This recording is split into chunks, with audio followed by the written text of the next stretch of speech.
Olá, pessoal.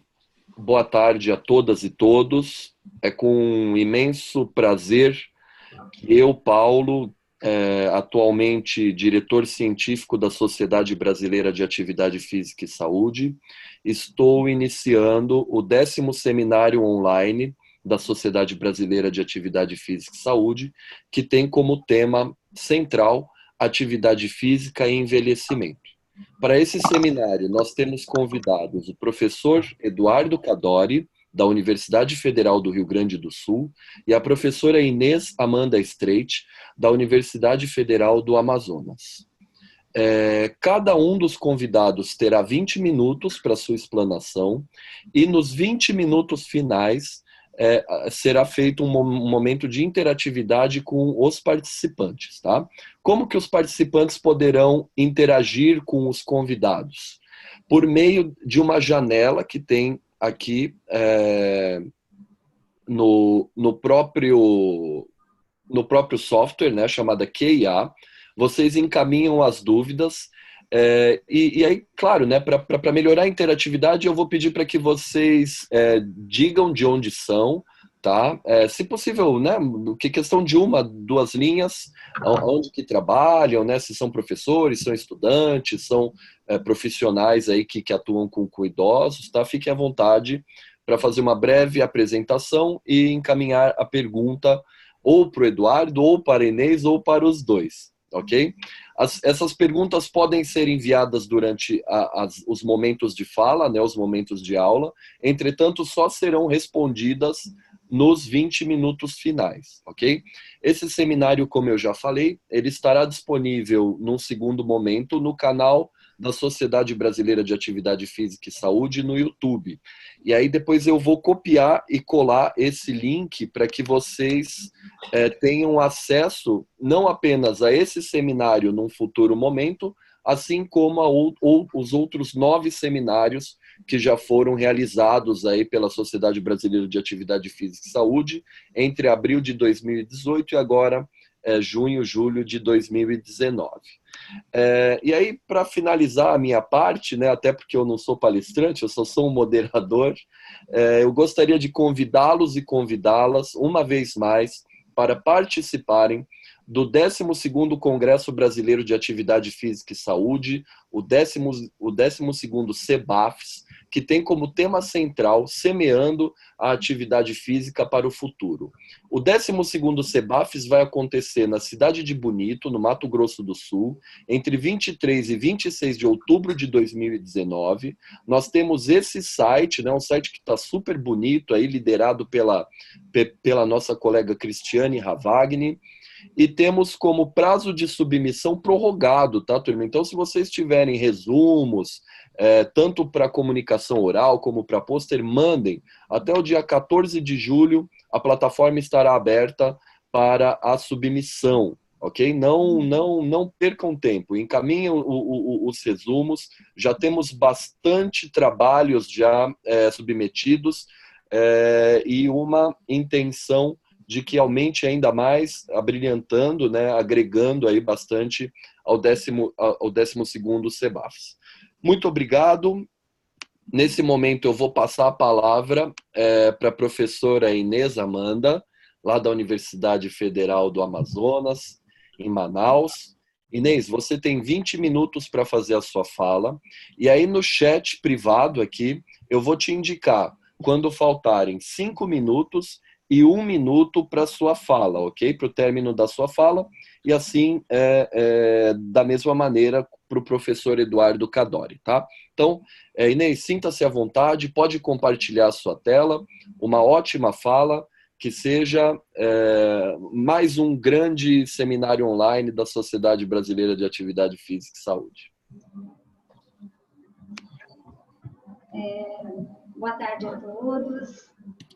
Gostaria de agradecer aí o carinho, né, do convite para a gente estar participando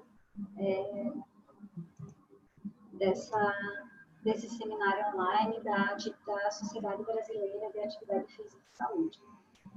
Tem como me falar se está tudo certo, se está bom?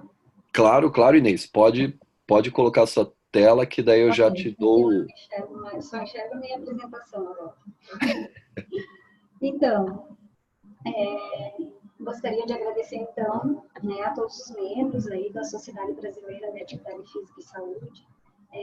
Dizer que é um prazer enorme, né, eu estar aqui falando sobre essa área de atividade física e envelhecimento, que é algo que a gente ama fazer, né, que a gente vem trabalhando há algum tempo, né, e é um prazer enorme estar também ao lado do professor doutor Eduardo Calori, que é a nossa referência também na área do envelhecimento. Então, essa responsabilidade fica um pouco maior aqui, né, ao fazer a minha fala. Bom, eu gostaria de falar de onde eu venho, né? Atualmente estou atuando aqui na Faculdade de Educação Física e Fisioterapia, né, aqui na UFAM. Estou no laboratório LPF, né, que é um laboratório de estudos interdisciplinares em educação física, juntamente com o professor João Luiz Barros, e a gente vem, né, desenvolvendo os nossos trabalhos também na área do envelhecimento, aqui junto ao UFAM, né, por um tempo bem curto, né. Eu vou começar falando, então, desse cenário atual aí, que é o crescimento mais rápido agora do número de idosos. E a Inês, gente está eu só vou pedir para você compartilhar a sua apresentação, tá? Que ainda não está aparecendo. finalizo aqui. Você compartilhar, né, naquele link, naquele ícone, share, né? Uhum. E aí você pode apresentar o seu PowerPoint. Eu não estou conseguindo compartilhar a apresentação.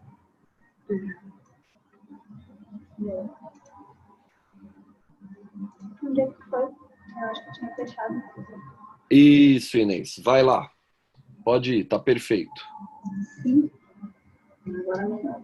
Eu posso ficar me vendo aqui? Nossa. Então, obrigada aí pela informação. Então, eu apresento esses dois gráficos, que é das Nações Unidas, agora de 2019, bem recente, mostrando esse cenário aí do envelhecimento da população. Então, o crescimento demográfico de diferentes faixas da população idosa, chamando a atenção que o primeiro gráfico é o gráfico que representa a população mundial e o segundo, a população brasileira. Então, a gente percebe que existe uma pequena diferença entre os dois em relação ao aumento mais rápido dessa população de 80 anos ou mais aqui no Brasil em relação à população mundial. Mas o que dá para ver, que é bem evidente, é que nos últimos anos essa população vem crescendo e os idosos com 80 anos ou mais é um segmento que vem sendo incrementado aí na população mundial e brasileira também, seguindo essa tendência.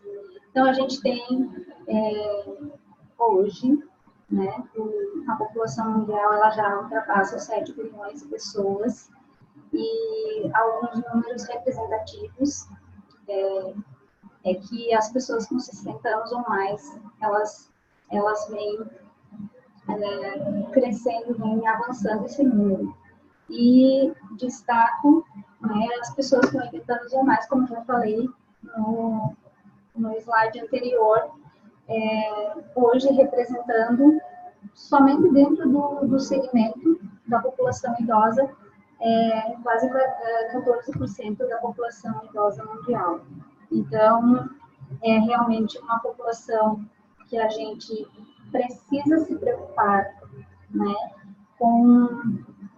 em relação a várias implicações, né, que esse envelhecimento demográfico vem apresentando. São várias essas implicações, mas eu chamo a atenção para a estrutura familiar que vem apresentando uma nova configuração. Então, isso relaciona-se também ao cuidado do idoso, né? Famílias menores, enfim, com o passar do tempo, essa configuração ela muda bastante. A questão da institucionalização, que hoje eu falo que a institucionalização ou as ILPIs, né, Instituição de Longa Permanência para Idosos, é um mal necessário, né, para a nossa sociedade. Então, a gente tem aí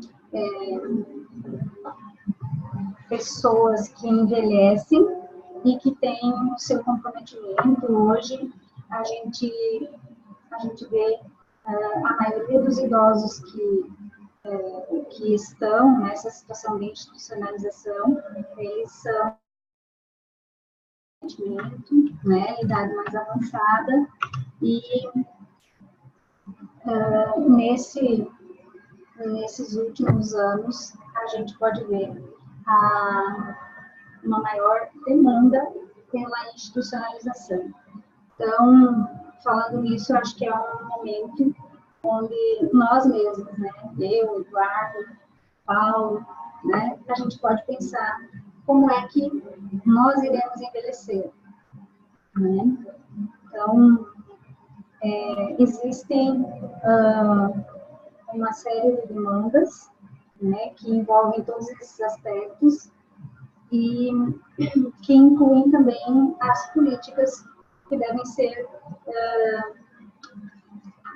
elaboradas, que devem ser implementadas para que o idoso, né, que a pessoa envelheça com mais dignidade, com essa maior atenção, que a pessoa tenha uma maior qualidade de vida, bem-estar. E eu chamo a atenção para uma implicação que é bem importante, que é a questão dos índices de dependência. Hoje, a gente tem um problema, né, para a pessoa que alcança uma idade mais avançada, que é a questão do declínio funcional, e até coloquei essa figura, né, porque para a gente pensar, essa figura faz parte de um vídeo que fala que agora é tempo da gente decidir. Enquanto a gente é mais jovem, é o tempo de decidir como que a gente quer envelhecer. Se a gente quer envelhecer como está aí na figura, colocando, né, um tênis para fazer nossa caminhada, ou se a gente vai envelhecer de forma dependente, né, precisando de cuidados e tendo aí esse declínio funcional. Então, a Organização Mundial da Saúde, ela nos traz que hoje a capacidade funcional é um dos principais indicadores do envelhecimento saudável. E isso é fato, né, porque as pessoas que envelhecem de forma independente, elas conseguem ter uma qualidade de vida melhor. Então, falando isso, eu trago alguns estudos que mostram, né, a importância da manutenção da capacidade funcional, tanto para as atividades básicas da vida diária, quanto para as atividades instrumentais ou avançadas. Então, como que hoje a gente está avaliando o nosso idoso, né, nos programas que a gente coordena, em vários contextos, né, contextos comunitários, nas próprias universidades. Será que a gente conhece realmente o nosso idoso, né, como que está a situação dele? Então, eu apresento aqui um estudo, né, que é do Epifloripo Idoso, né? Que tem aí o professor Cassiano Reck, a doutora Eleonora Dors, também à frente desse trabalho que é tão importante, né? Que traz aí mostra aí as condições de saúde, né, do idoso, um estudo longitudinal, trazendo importantes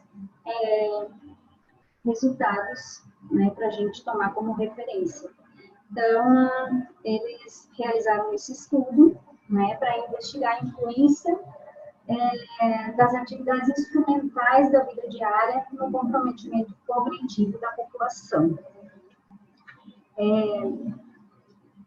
Quais foram os resultados? Então, o pessoal trabalha com um número, né, bem elevado de idosos, e eles chegam a alguns resultados importantes, né, em relação ao aumento na chance dos idosos apresentarem comprometimento cognitivo, né, que são aqueles que têm uma baixa incapacidade, né, ou moderada e grave, apresentando, então, uma chance maior de apresentar comprometimento cognitivo.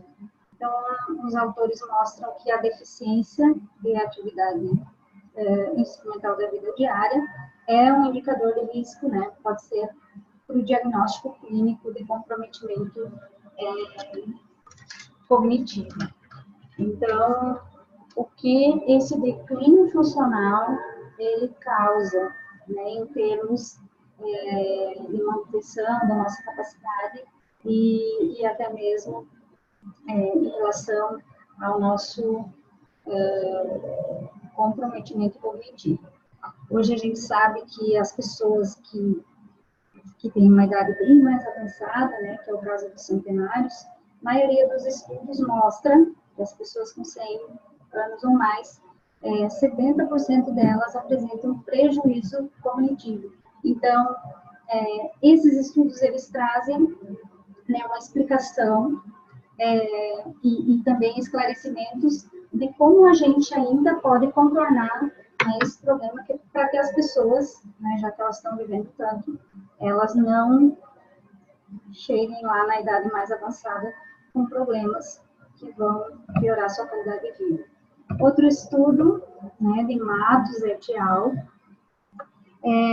fala sobre a redução da capacidade funcional de idosos residentes na comunidade, também um estudo longitudinal, para mostrar aí a incidência e fatores de risco da redução da capacidade funcional.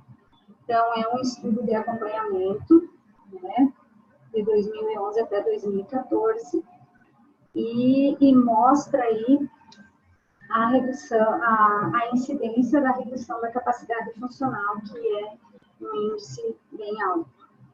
Também, né, aponta aí os fatores de risco. Então, é bem evidente, né, que as pessoas que vivem sozinhas hoje, elas têm uma maior chance de reduzir a sua capacidade funcional. E também, outro fator de risco importante e que está bem evidente na nossa sociedade é a presença dos sintomas depressivos. Então, são dados preocupantes e que a gente deve pensar em como evitar, né, como promover, né, essa manutenção da capacidade funcional de quem envelhece. Um outro estudo, né, que é apresentado pelo Laboratório de Gerontologia, né, coordenado pela professora Giovana Maso, também semelhante ao estudo anterior de Matos et al., e que mostra, nesse caso, os fatores associados à desistência de idosos no programa de atividade física. Então, esse estudo ele foi feito agora na UDESC, né? A gente fez um estudo retrospectivo para entender melhor os motivos de desistência dos programas dos idosos nos programas de atividade física. porque a maioria dos estudos que mostra essa questão da permanência ou da desistência são questionários com respostas subjetivas, então, realmente, para a gente poder compreender melhor, né, o nosso idoso, a gente precisa entender realmente os motivos, né, pontuais para que isso aconteça. E, novamente, aparece pessoas que vivem sozinhas, o estado civil sem união, tem maiores chances de desistir do programa de atividade física, no caso, desse programa específico. Também aparece a doença cardíaca, né, e a gente até atribuiu que essa desistência de pessoas que tinham a doença cardíaca talvez seja pelo fato, né, de que o programa trabalha com idosos saudáveis e não tem esse atendimento específico. E o outro fator, então, né, associado à desistência, é a depressão com uma chance maior em relação aos outros. E, assim, falando nesse problema atual, que é esse declínio funcional, a gente tem que olhar para o outro lado, né, e entender a importância da atividade física para que o idoso permaneça ativo, né, em todos os aspectos, também na questão da inserção social, e isso a Organização Mundial da Saúde ela apresenta novamente, né, que a atividade física ela é um importante fator para a redução da mortalidade e redução da dependência de idosos. Só para destacar essa figura, no rio Maués Sul, na cidade de a cidade de Maués, aqui no interior de Manaus, e esse grupo são idosas fazendo a hidroginástica no rio, porque lá não tem uma piscina, né? Então, não é isso que vai impedir que a população idosa faça aí seu exercício físico, né? E pratique atividade física. Então, é um programa da prefeitura aí, e que permite que elas estejam inseridas e praticando atividade física. Então, em relação falando mais sobre a inatividade física,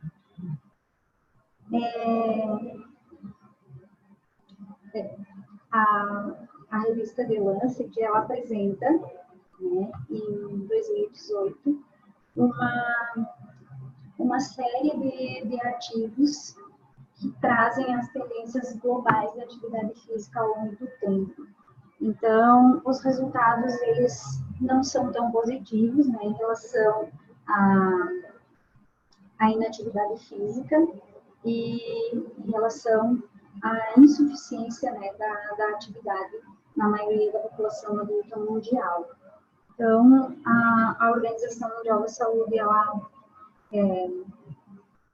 ela apresenta, né, alguns resultados importantes dessa série de artigos e apresenta também algumas propostas ou metas globais, né, para a redução da inatividade física. O que eu chamo a atenção aqui é que, na maioria dos países, né, essa série de artigos são, eu acho que em torno de 300 artigos, que mostram, né, estudos de base populacional de 168 países, né, sobre essa temática aí de atividade física ao longo do tempo. Então,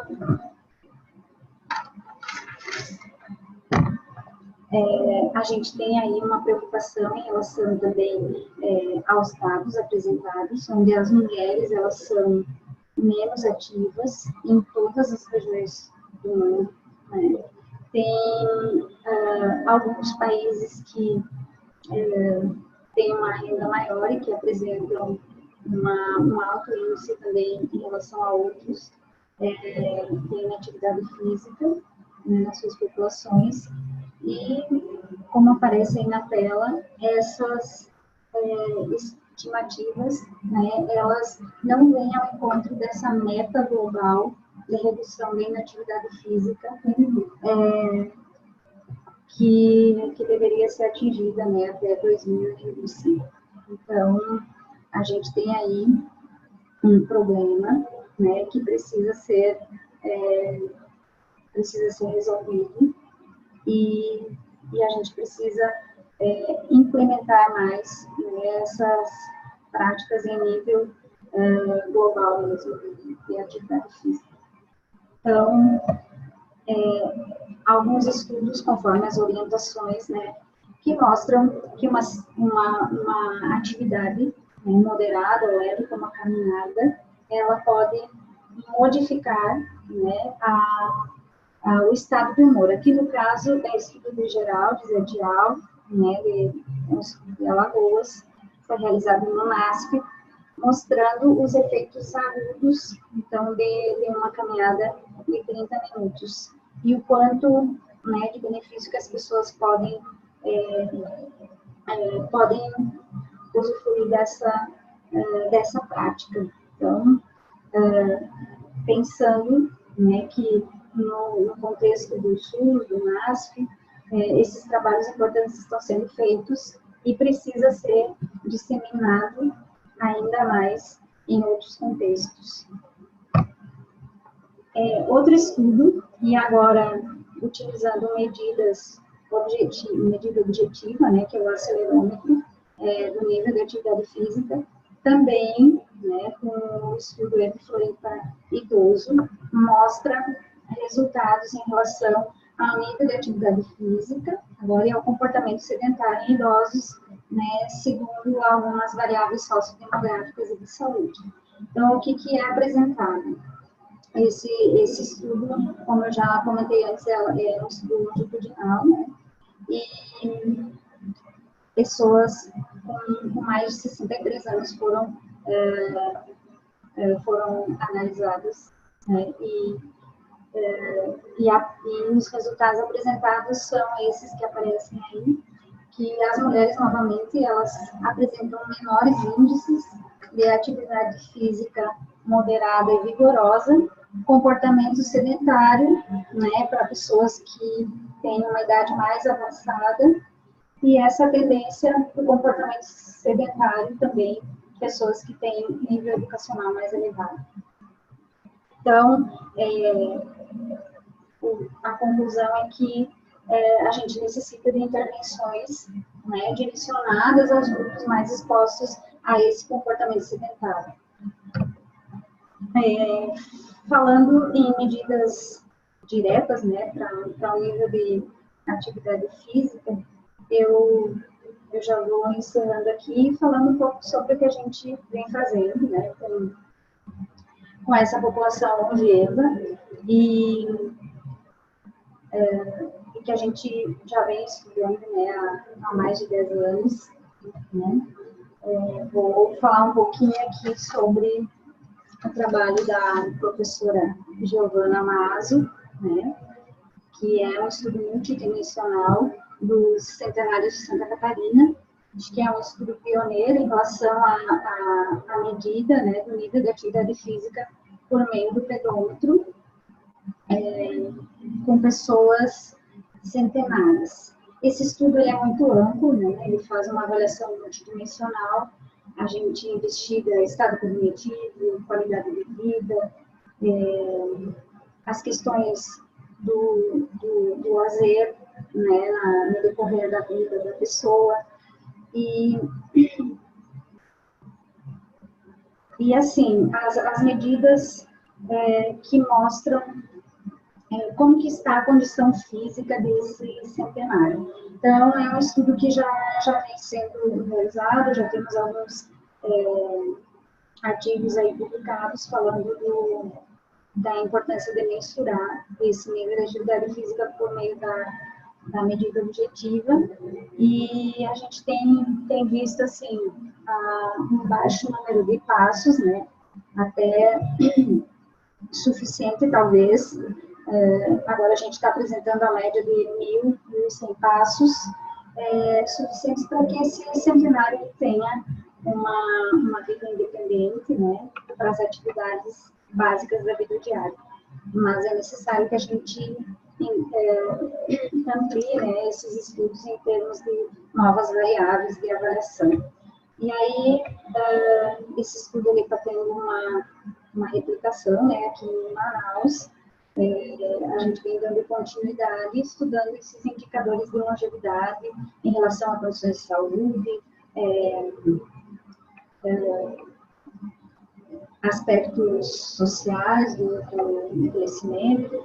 Então, agora a gente vem ampliando esse estudo para pessoas com 80 anos ou mais, e também a gente só estava estudando, né, o centenário de Manaus, ampliando aí para 13 municípios, para poder mostrar aí como é que vivem essas pessoas, o que aconteceu no decorrer da sua vida, né, em relação à prática da atividade física, enfim, e outros aspectos do envelhecimento.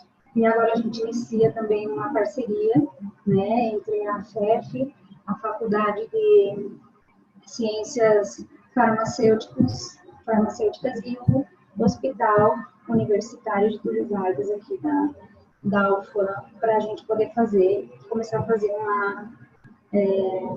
uma investigação mais voltada para marcadores bioquímicos, para explicar, né, todo esses indicadores aí de longevidade, e como que com esse tipo de estudo a gente pode levar uma mensagem para as pessoas mais jovens, né, e para que elas possam optar, né, por atitudes, né, por comportamentos que venham fazer com que as pessoas envelheçam melhor, né? É sempre chance da gente pensar sobre isso, e os estudos estão aí para mostrar as evidências e mostrar o quanto que a gente precisa se preocupar com a nossa individualidade em relação ao envelhecimento e também com a coletividade. Nós que somos profissionais aí da área da educação física e que temos uma missão tão importante, né, por estarmos nas universidades aí, levando essa informação e conduzindo aí os programas para os idosos. Então, eu finalizo agradecendo a Sociedade Brasileira de Atividade Física e Saúde pelo convite, e agradecendo aí a todas as pessoas que estão conectadas, assistindo aí a nossa fala. Agradeço ao Paulo Guerra aí, pela mediação desse seminário, e gostaria de dizer que estou muito feliz, também na expectativa da fala do nosso colega Eduardo Cadori. E assim, é sempre um momento de aprendizagem, então quero agradecer muito, né, ao grupo aí da sociedade pelo convite, e me coloco à disposição aí para a nossa discussão final. Maravilha, Inês. Muito obrigado. Parabéns pela fala, parabéns também pelos projetos, né, conduzidos aí no contexto do estado do Amazonas, né, um estado muito interessante, um estado que vale a pena visitar. Eu tive aí recentemente, gostei muito e espero poder voltar em breve. Agora eu vou passar a palavra aqui ao professor Eduardo Cadori, da Universidade Federal do Rio Grande do Sul. Eduardo, por favor, você... Inês, eu só vou pedir para que você tire o compartilhamento para que o professor Eduardo possa fazer sua explanação. Aos colegas participantes, eu queria saudá-los e saudá-las uma vez mais. Tem muita gente conhecida aqui, muita gente que eu tenho um carinho muito grande. Obrigado, né, mais uma vez pela participação nesse 10º seminário online da Sociedade Brasileira de Atividade Física e Saúde. Dúvidas que vocês tiverem, né, a respeito das falas, tanto da Inês, do Eduardo ou dos dois, por favor, encaminhem por um ícone chamado QIA, tá? que aí no final da fala do Eduardo, aí eu vou fazer a moderação entre as perguntas e respostas. Ok, Eduardo? Daí eu também vou te avisar aqui no individual, quando faltarem 5 e 1 minuto, tá? Fica à vontade para fazer a sua fala. Muito obrigado pelo seu aceite e uma ótima explanação. Tá certo. Muito obrigado, Paulo. Gostaria de agradecer imensamente o convite da Sociedade Brasileira de Atividade Física e Saúde. É um prazer para mim estar participando dessa essa iniciativa incrível, né, que permite a gente interagir com professores, com alunos e com profissionais, né, da nossa área. Então, também gostaria de saudar todos os ouvintes. Eu estou só vendo a minha apresentação, tá? Então, por favor, me avisem se tiver tudo ok. E eu queria, antes de começar, agradecer a professora Inês pelas palavras e dizer que é um grande prazer para mim também estar dividindo esse espaço com você, tá bom? Pessoal, eu vou falar aqui, então, um título assim que eu gosto de utilizar quando eu falo nesse tema, que eu acho ele um pouco provocativo, que é o treinamento físico no envelhecimento, né? Como morrer jovem com mais idade possível. Então, eu sou o Eduardo Cadori, trabalho no Laboratório de Pesquisa do Exercício, na Escola de Educação Física, Fisioterapia e Dança, aqui na Universidade Federal do Rio Grande do Sul, na URGS. Bom, gente, eu não vou me ater muito, né, nesse slide, um slide que traz o crescimento populacional dos idosos, né, nos países desenvolvidos e desenvolvimento. A professora Inês já falou com muita propriedade, né, sobre isso. Mas, bom, isso é uma coisa excelente, todo mundo quer viver mais, certo? Mas isso resulta em uma grande questão, né, em que qualidade de vida, que nível de independência, que nível de autonomia esses idosos estão chegando nas idades mais avançadas.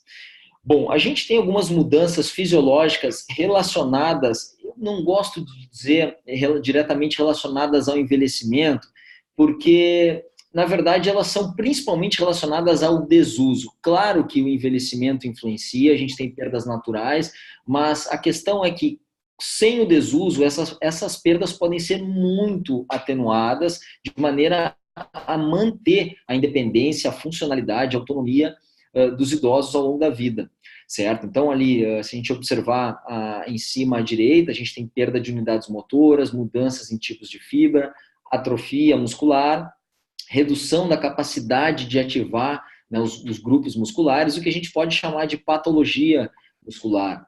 Bom, isso implica em uma redução da velocidade de movimento, da força, da potência muscular, o que é uma perda da função. E a grande preocupação, e eu vou voltar a falar nisso algumas vezes nessa apresentação, muito mais do que propriamente a massa muscular, é a função neuromuscular, porque é ela que está relacionada com as atividades da vida diária, aumento do tempo de levantar de uma cadeira, subir escadas, habilidade de marcha com dupla tarefa, certo? E que consistem, né, com essas perdas em uma limitação funcional. Se parássemos aqui, já era suficientemente ruim, certo? Mas o problema disso é que isso faz com que o idoso, a perda da independência, a perda de autonomia, a redução da independência, faz com que o idoso deixe de se relacionar com o meio, certo? Então, ele deixa de escolher quando ele vai visitar os amigos, quando vai fazer as atividades que de fato divertem ele, quando vai visitar familiares, ele fica totalmente dependente ou parcialmente dependente, certo? Ele fica incapaz. E, além da perda da capacidade funcional, a professora Inês pontuou muito bem, existe uma relação com a perda da capacidade cognitiva. Por quê? Porque quando ele se torna menos autônomo e mais dependente, ele experimenta uma maior incidência de depressão, que também, muito bem pontuado pela professora, acaba por resultar, inclusive, em uma evasão da atividade física, de um programa de atividade física, certo? Mas, além disso, a depressão, ela é um fator de risco para a deterioração cognitiva leve, que é um estado transitório entre a deterioração cognitiva, entre a função cognitiva normal e a demência, certo? O que é muito grave e resulta numa ainda mais perdas relacionadas ao envelhecimento. Bom, esses 3 gráficos, eu gostaria de pedir que, primeiramente, você prestasse atenção no gráfico da esquerda. Ele é um estudo muito bem realizado do Ruiz e colaboradores, né, publicado em 2008. À esquerda, se nós tivéssemos nos gráficos, né, nas cores azuis, né, a gente tem a relação entre níveis de força muscular, calculados como uma média entre os exercícios de agachamento e supino, certo? E a relação com mortalidade por todas as causas e mortalidade por câncer. Ao olharmos somente as colunas da direita, as barras da direita, que são de pessoas com mais de 60 anos, a gente observa que a força muscular é extremamente relacionada com a sobrevivência, tanto por todas as causas, quanto por mortalidade por câncer, onde ela apresenta 4 vezes menos, certo? Taxas de mortalidade comparado com as pessoas com alto nível de força apresentam mais do que 4 vezes menos taxas de mortalidade comparada com os indivíduos com baixo nível de força. Mas se eu quisesse vender a aptidão física do idoso somente relacionada à força muscular, eu estaria sendo tendencioso. Na verdade, agora eu peço que vocês se atentem ao gráfico da direita da tela, onde a gente tem apenas um gráfico. Esses autores fizeram um modelo matemático colocando a capacidade cardiorrespiratória no meio. E o que se observa? Os menores índices de mortalidade estão nas pessoas que têm médio e alto nível de força muscular, mas são condicionadas aerobicamente. Ou seja, não é só a força muscular que prediz sobrevivência, mas a combinação da força com a capacidade cardiorrespiratória. Bom, mas mais do que a força, mais do que a capacidade cardiorrespiratória, o que a gente quer é que o idoso mantenha o seu nível de realização das atividades da vida diária. E eu trago um estudo aqui sobre incapacidade e multimortalidade, certo? E esse estudo do Land e colaboradores em 2001, ele mostra que, independentemente de não apresentar qualquer doença ou apresentar 2 ou mais morbidades, esses grupos, quando não têm incapacidade, eles têm taxa de sobrevivência maior do que pessoas que têm incapacidade e não apresentam doenças, certo? Ou apresentam 2 ou mais doenças. Ou seja, não é a presença de doenças que determina a chance de sobrevivência, e sim a capacidade funcional. Essa é outra figura muito interessante, mostra um limiar de dependência e independência, certo, durante o envelhecimento, e mostra que algum problema, alguma doença menor, entre aspas, como uma infecção no trato urinário, ela gera uma perda pequena nas habilidades funcionais e que o idoso recupera essas perdas, certo? De forma natural, ficando bem distante do limiar de dependência, ao passo que um idoso que está muito no limiar de dependência, o mesmo problema, com a mesma gravidade, uma infecção no trato urinário, joga esse idoso abaixo do limiar de dependência, certo? Se torna dependente, e quando ele recupera a capacidade funcional, minimamente, ela já não chega nos mesmos níveis e deixa ele ainda mais no limiar, mais próximo ao limiar de dependência, né? Então, a gente observa que a perda é maior também, ou seja, o status funcional prévio a um problema, a uma doença, inclusive uma doença menor, é um fator crucial para se recuperar após um evento adverso que gera uma hospitalização. Bom, a prescrição, baseada então na relação tanto da força com a capacidade cardiorrespiratória e a mortalidade, a prescrição ideal, né, de treinamento para promoção da saúde e prevenção da perda funcional, né, enquanto os idosos não tiveram essa perda, é a combinação do treinamento aeróbio e o treinamento de força, que na literatura é chamado de treinamento concorrente. Bom, em 2010, nós publicamos um estudo em idosos saudáveis, testando algo que eu lá, esse estudo ele é parte da minha dissertação de mestrado.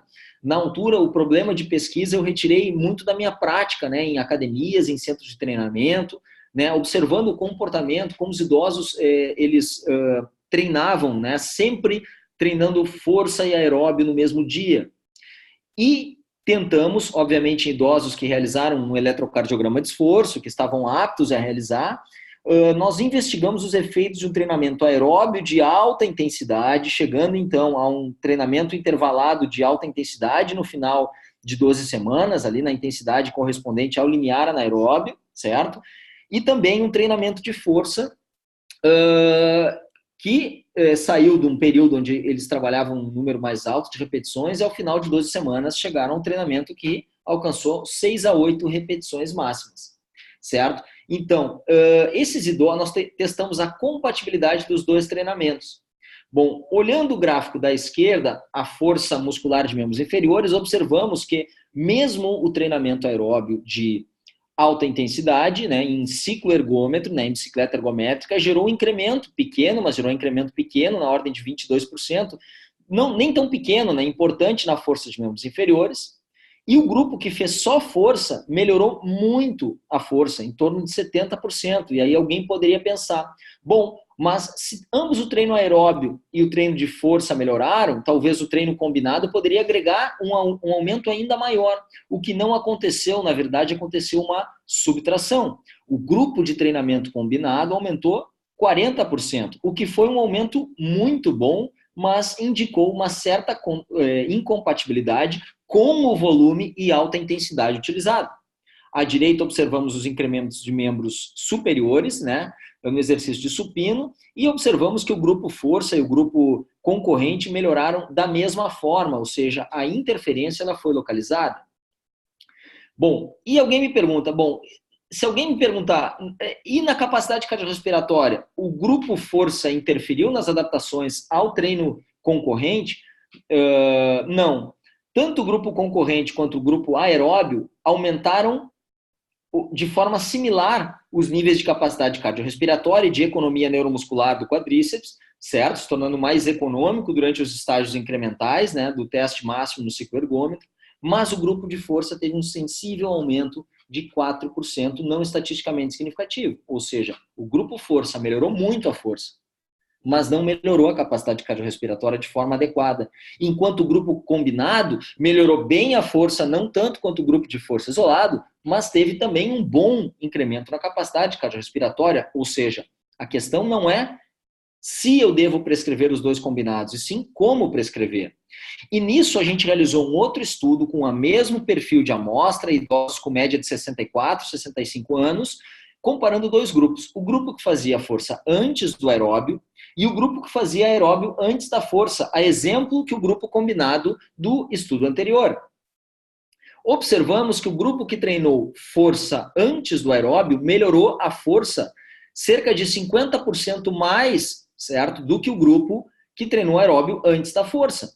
No gráfico à direita, a gente observa o incremento de carga ao longo da periodização, e onde no eixo X a gente tem ali as faixas de repetições máximas que eles realizaram e que também correspondem a faixas de intensidade do treino aeróbio. E a gente observa uma tendência de interação tempo-grupo com uma dissociação dos incrementos de carga de treinamento, o que pode ter gerado essa diferença no incremento de força. Já na hipertrofia, na massa muscular, não houve diferenças, como a gente pode observar no gráfico da esquerda. Ambas as ordens promoveram um aumento na massa muscular de forma bastante similar. Bom, e na capacidade cardiorrespiratória, nós publicamos outro estudo mostrando que nesses parâmetros a ordem não influencia.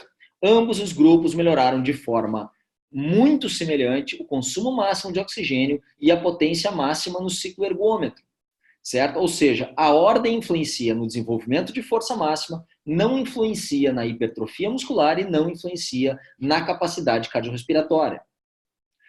Em outro estudo, publicado em 2014, nós decidimos investigar se de fato era necessário, para a obtenção daqueles incrementos, de força e de capacidade cardiorrespiratória e de massa muscular, a realização de 3 vezes por semana. Então, nós periodizamos, certo? 10 semanas de treinamento em pessoas que previamente, durante 20 semanas, certo? Realizaram o treinamento combinado 3 vezes por semana. Os resultados mostram, como a gente pode observar, acima à esquerda, na força máxima, nós temos os incrementos do estudo 1, que mostra um incremento ótimo, certo? Nos indivíduos, treinando 3 vezes por semana. Depois eles passaram por um período de 8 semanas, o treinamento de manutenção, onde nós reduzimos as cargas e o volume do treino de força e orientamos eles a realizar o treino aeróbio na bicicleta de maneira autoselecionada. O que a gente observa? Após a randomização, onde uma parte dos indivíduos realizaram 2 e outra parte realizou 3 vezes por semana, não houveram diferenças significativas. E nós estamos falando de 50% mais de volume, de 6 séries a mais, né, para o quadríceps femoral, no grupo que realizou 3 vezes por semana, já que executava 2 exercícios. Abaixo à esquerda, a gente vê os resultados da massa muscular, né, da espessura muscular medida com ultrassonografia. Então, a gente tem os incrementos iniciais, que foram muito bons nas primeiras 2 semanas, uma efetiva manutenção, certo? E quando foram randomizados em 2 e 3 vezes por semana, de novo, nenhuma diferença entre os grupos. No consumo de oxigênio, vejam vocês, após os incrementos nas primeiras 2 semanas, a manutenção não manteve. Porque ao sugerir que eles pedalassem numa cadência autoselecionada, eles provavelmente não mantiveram o estímulo, certo? A intensidade que fez com que eles tivessem incrementado o consumo de oxigênio no primeiro período de estudo. Mas quando divididos em grupo de 3 e 2 vezes por semana, os 2 incrementaram de forma bastante similar. Mais recentemente, em uma série de estudos publicados em 2018 e 2019, nós, como vocês podem ter notado, a gente sempre utilizou como forma de prescrição o uso de repetições máximas. Mas a gente sabe que para realizar repetições máximas, existe uma série mais longa que gera uma resposta cardiovascular, de frequência cardíaca, de pressão arterial maior, o que pode também aumentar o risco cardiovascular em idosos com alguma patologia cardiovascular. Será que é necessário realizar repetições até a falha concêntrica, repetições máximas? Buscando investigar isso, a gente teve 3 grupos. O grupo que ia até a falha durante a periodização, esses resultados primeiros são de 12 semanas. Um grupo que fazia exatamente metade das repetições, determinadas através de um estudo piloto anterior, né, já que foram randomizados e iniciaram treinando ao mesmo tempo. E um outro grupo realizava metade das repetições, dobrando o número de séries, para ter um volume equivalente ao grupo de repetições até a falha. O que a gente observou? Os 3 grupos melhoraram de forma equivalente a força máxima no leg press e na extensão de joelhos, a tensão específica, que é uma variável relacionada a adaptações neurais e a qualidade muscular, mas somente os grupos de maior volume geraram hipertrofia muscular após 12 semanas.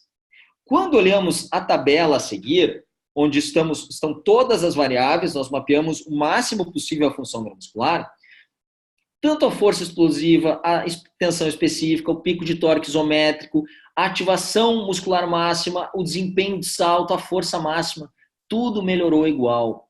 Somente os grupos de maior volume somente tiveram maior incremento na hipertrofia muscular. Só que, como eu comentei lá no início, eu não me importo com a hipertrofia muscular, eu me importo com a função neuromuscular.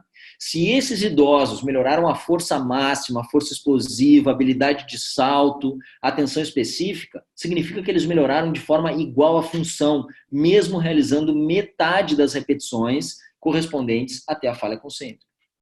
E, de fato, ao observarmos os testes funcionais, como a potência nos saltos, o teste sentar e levantar, os 3 grupos melhoraram de forma igual, certo?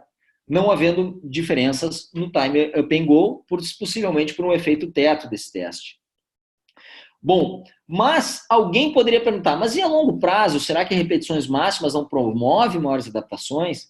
Tivemos recentemente, no mês passado, publicados um estudo em 2019, da Juliana Teodoro, onde mostra que os 3 grupos melhoraram de forma igual após 20 semanas a força máxima em 2 exercícios, a capacidade funcional, o pico de torque isométrico, a força explosiva representada pela taxa de produção de força em 50, 100 e 250 milissegundos, ou seja, melhoraram de forma igual a função neuromuscular, e também hipertrofiaram de forma igual.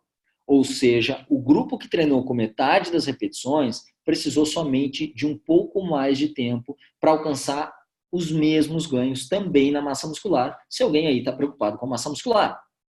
Bom, passando rapidamente esse tópico, meu tempo está terminando, se já não terminou, eu vou falar sobre potência muscular e capacidade funcional em idosos, né? Antigamente a gente via o treinamento de potência importante somente em atletas. Mas a potência, ela é perdida de forma em maior grau do que a própria força máxima, quando a gente pode observar tanto a potência quanto a força explosiva, como no caso da taxa de produção de força, no gráfico à esquerda, e ela é muito relacionada, por exemplo, com o número de levantadas da cadeira em idosos institucionalizados, como a gente observa nesse estudo, muito relacionada com a habilidade de marcha em homens e mulheres com mais de 85 anos, aí com ponto de corte de nível de potência relativa à massa corporal, sendo diretamente relacionados à velocidade de marcha, bem como com o risco de apresentar problemas de mobilidade em 3 anos, certo, seguintes ao teste, nas idosas que apresentaram um ponto de corte menor do que 64 watts de potência nos membros inferiores. Só que olha só que legal, o treinamento de força e de potência gera um rejuvenescimento, entre aspas, na função neuromuscular, correspondente a 20 anos, como a gente pode observar nesse gráfico da direita, em idosos de 64 anos, onde a linha verde representa os idosos após o treinamento, onde traçando a linha para o gráfico da esquerda, onde estão pessoas de meia idade, né, 20 anos mais jovens, a gente vê que apresentaram níveis de força maior do que os indivíduos de meia idade. É bom esse treino de força e potência, certo? Bom, mas que treino de força, de que carga, que volume a gente precisa utilizar? Bom, aqui a periodização de um estudo que a gente publicou em 2018, aqui, estudo do nosso laboratório, do professor Regis Lardaeli, que mostra que nas primeiras 4 semanas, tanto realizando uma série ou 3 séries sem diferenças, iniciando com 30% de um RM, 12 repetições, uma carga super subestimada, passando da 5ª à 8ª, de uma série de 10 para 45% de um RM, e em seguida, nas últimas 4 semanas, uma série de 8 com 60%, cargas bem subestimadas em relação ao número de repetições, executando a fase concêntrica da forma mais rápida possível, ou seja, um treino de potência, mesmo com uma dose tão pequena, 2 vezes por semana, os 2 grupos melhoraram a massa muscular do quadríceps, bem como a capacidade funcional, como a gente pode observar, subir escadas e time up and go, assim como várias variáveis sem diferenças entre os grupos da função neuromuscular. Ou seja, uma dose muito pequena de treino de potência tem um impacto muito grande. Nós já testamos o treino de potência em idosos frágeis, nonagenários e institucionalizados durante 12 semanas, certo? Executando o treino de força na fase concêntrica o mais rápido possível, certo? Com volume baixo, com uma carga baixa, que é a característica do treino de potência, e observamos melhora na massa muscular, na potência muscular, na força de pressão manual, na força de membros inferiores, na capacidade funcional, como a gente pode observar o time up and go e o teste de sentar e levantar, certo? E uma redução no índice de quedas. Indo mais longe, já prometo que estou terminando, observamos algumas melhoras em idosos com demências, fragilidade, incapacidade, octogenários institucionalizados, né? Tentando tirar eles daquele tratamento conservador que tem muitos prejuízos, que é a restrição física, né? Em apenas 4 semanas de tentar aumentar a quantidade de caminhadas deles, depois mais 4 semanas adicionando o treino de potência muscular, certo? Nós optamos por não ter grupo controle, porque todos esses idosos estavam numa condição funcional muito precária, né? Treinamos todos eles e observamos, então, como a gente pode observar, uma melhora no time up and go e na velocidade de marcha, só que após a interrupção do treinamento, eles pioraram muito.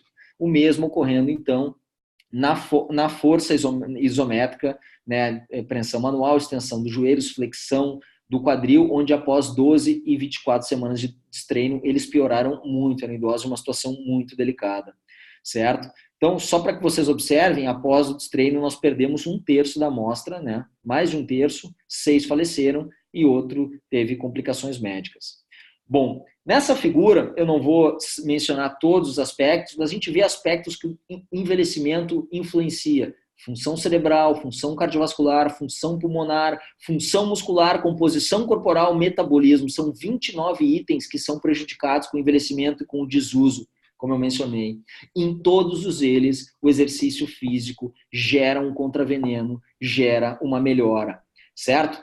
Os desafios, né, que a gente tem, que eu deixo, é promover a atividade física durante o envelhecimento de forma massiva, certo? De forma a prevenir as perdas da aptidão física, aliar a prática da atividade física com uma boa saúde bucal, que muitas vezes está relacionado a uma má nutrição, a uma boa nutrição e a utilização de medicina preventiva, certo? De forma a interagir com a atividade física, promover o exercício físico em espaços hospitalares, não somente na reabilitação de hospitais, mas também na internação aguda, certo? De forma a prevenir a incapacidade associada à hospitalização, e promover o exercício em espaços públicos, bem como no domicílio, certo? Em instituições de longa permanência de idosos, de forma a evitar a fragilidade, a incapacidade, a dependência e a mortalidade. Deixo aqui a mensagem que o exercício físico, gente, é o verdadeiro elixir da juventude em pessoas idosas. Agradeço mais uma vez à Sociedade Brasileira de Atividade Física e Saúde, a professora Rose Eltrame, a colega lá no Porto, na década passada. Estamos ficando velho, Rose, mas não tem problema, velhos e cada vez melhores. Obrigado pelo convite, pela oportunidade. Obrigado, professor Inês. Obrigado, professor Paulo. Maravilha, Eduardo. Muito obrigado. Parabéns pela sua muito clara, muito objetiva explanação.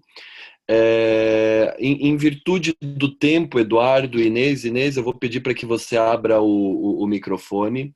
Eu vou fazer só um bloco de perguntas e respostas, e eu vou pedir para que vocês também respondam de uma maneira mais objetiva possível. Eu sei que algumas perguntas são bem complexas, né? Eu vou começar pela Inês, né, sendo a primeira palestrante.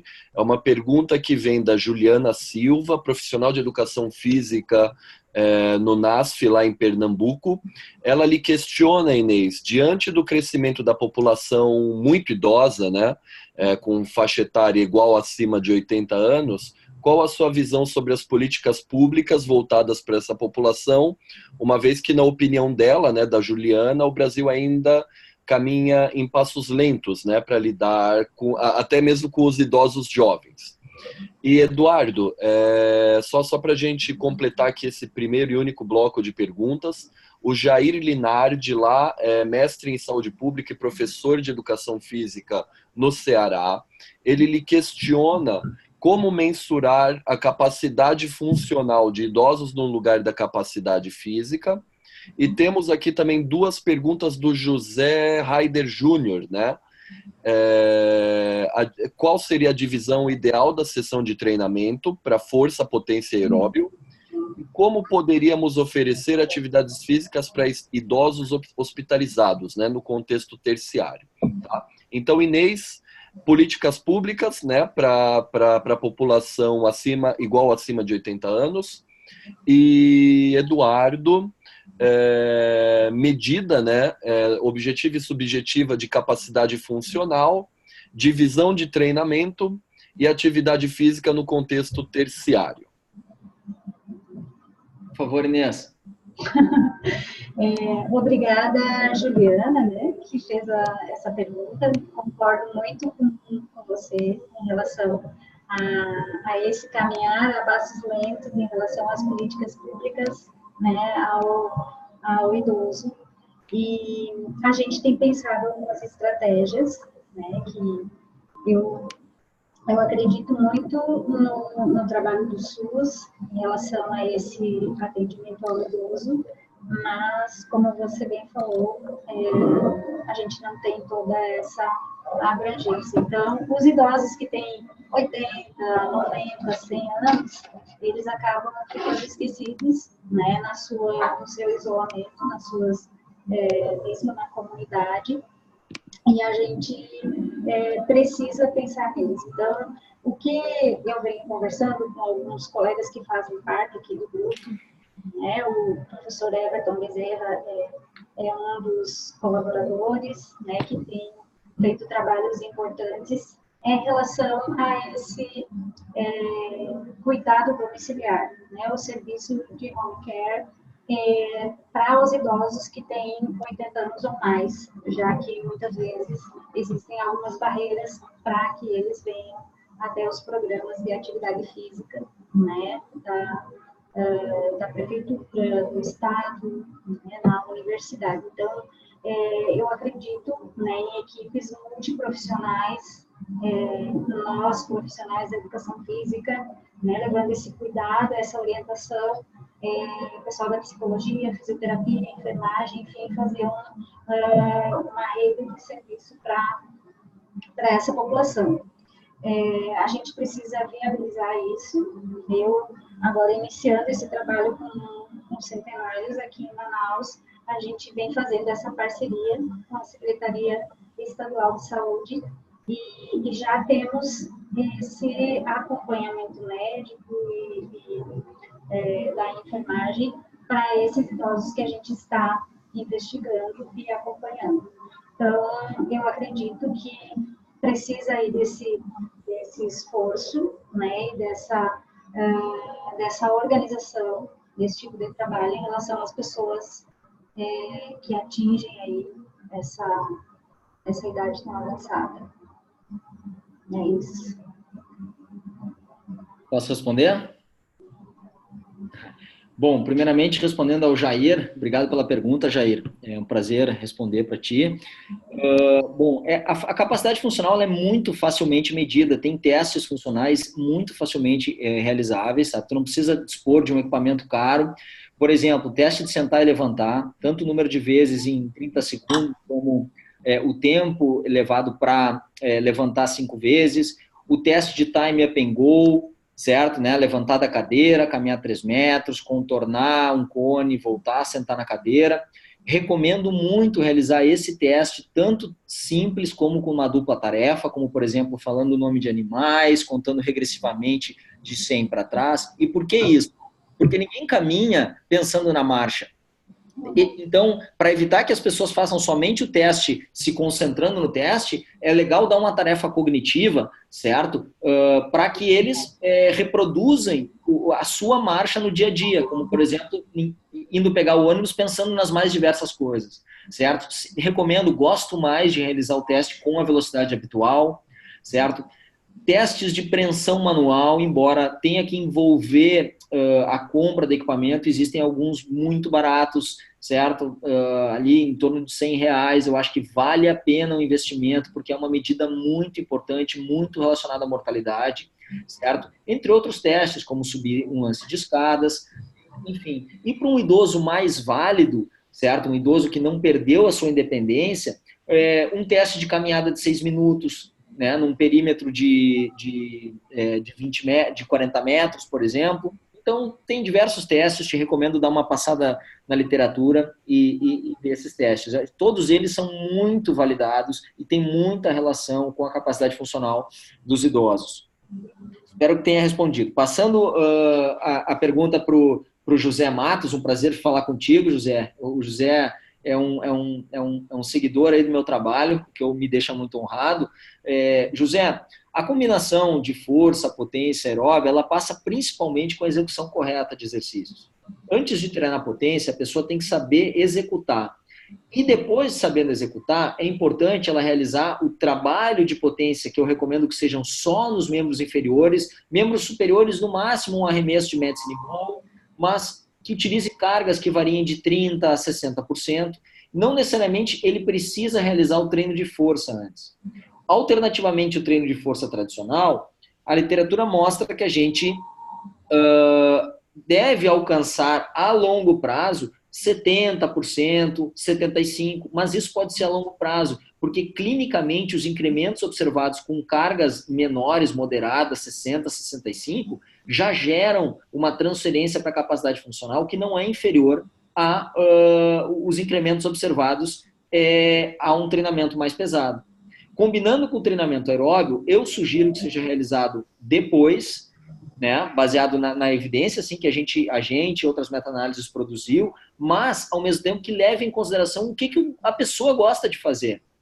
Porque eu acho que é fundamental que tu mostre o que a evidência te diz. Olha, para otimizar a força, treinar a força antes. Mas, ao mesmo tempo, tem que considerar a preferência dela. Eu prefiro que ela mantenha a atividade física do que ela faça numa ordem em que ela não gosta de fazer e ela deixe de fazer atividade física. Certo? Acredito que tenha respondido no hospital. Bom, primeiro, requer muita boa vontade da medicina interna.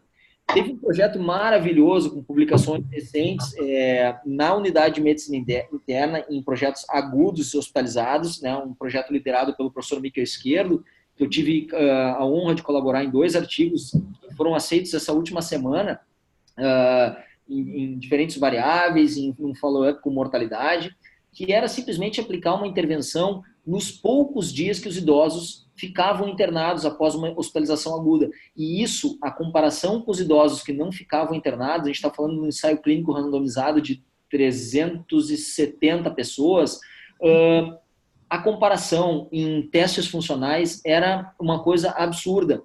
As perdas, o efeito, a atrogenia observada nesses idosos hospitalizados era algo muito grave, como era de se esperar, naqueles que não executaram o treinamento, e em contrapartida, naqueles que treinaram força, esses saíram até melhores do que antes do evento que gerou a hospitalização, certo? Então, eu acho que assim, requer um esforço grande. Eu acho que é uma coisa que ainda a gente está fazendo um projeto semelhante agora aqui no Hospital de Clínicas em Porto Alegre, está para iniciar, né?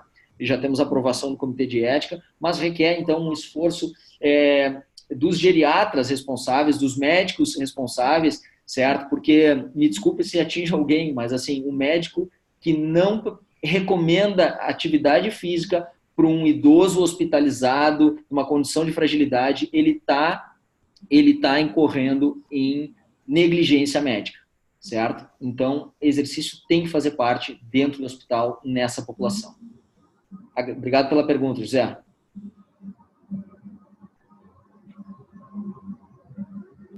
Maravilha, professora Inês, professor Eduardo. Então, dessa forma, eu, Paulo, mais uma vez agradeço pelo aceite de vocês e por todo esse conhecimento, né? Por todas essas informações e orientações passadas. Agradeço também aos participantes e às participantes que ficaram até nesse momento.